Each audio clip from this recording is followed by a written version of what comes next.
We told Wood not to worry about making a good impression, but he wound up doing it anyway.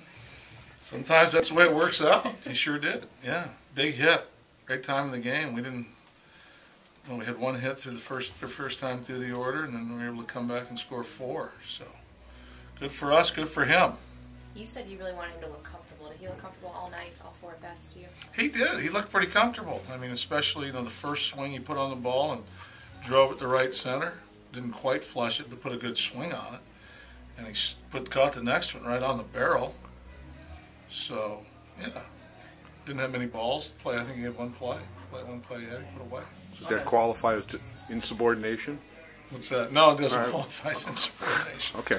He's just trying to find a way to take away that adrenaline. I got to do this. I need to do that.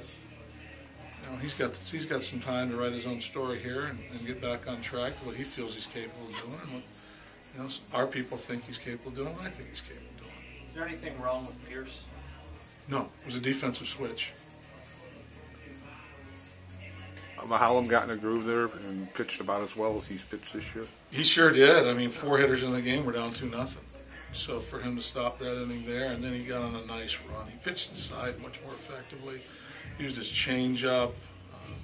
Even went arm side in on a couple left-handers, some sliders, the whole package. He threw everything at him, but he really worked the ball in better, more efficiently tonight on both sides of the plate, both hitters. Was it interesting to you how the 2 pitchers in converse fashion handled the delay afterward? It seemed like Paul got stronger and Landon came out and walked a guy and gave up some hits. Yeah, and you don't know if the delay had some, you don't know. But I mean, that's kind of what I saw as well.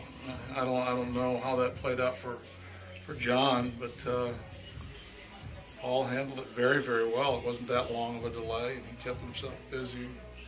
Like you said, there was no pause, no anything. He just kept rolling. Is that always your first concern when a delay happens about your starting pitcher and how he's going to be able to come back from it? The time of the delay is always of a concern. If we would have had to wait a little bit longer, we probably would have taken him in the tunnel and had him throw an inning.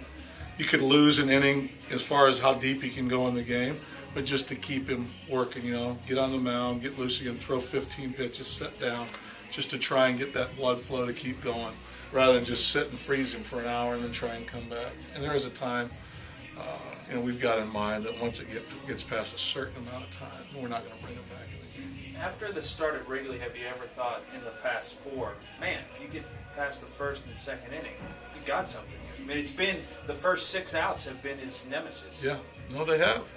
And it's something we talked about. It's something we're trying to work through. He is. Nobody's more aware of it than him.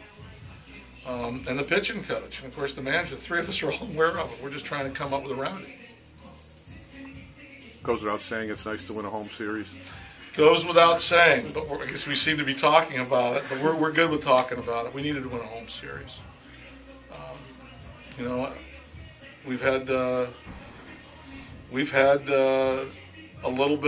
had some success on the road, and we didn't do very well at home. I mean, you go 1-5 in your last trip in, that doesn't sit well with anybody. So to get back and win this series, good for us.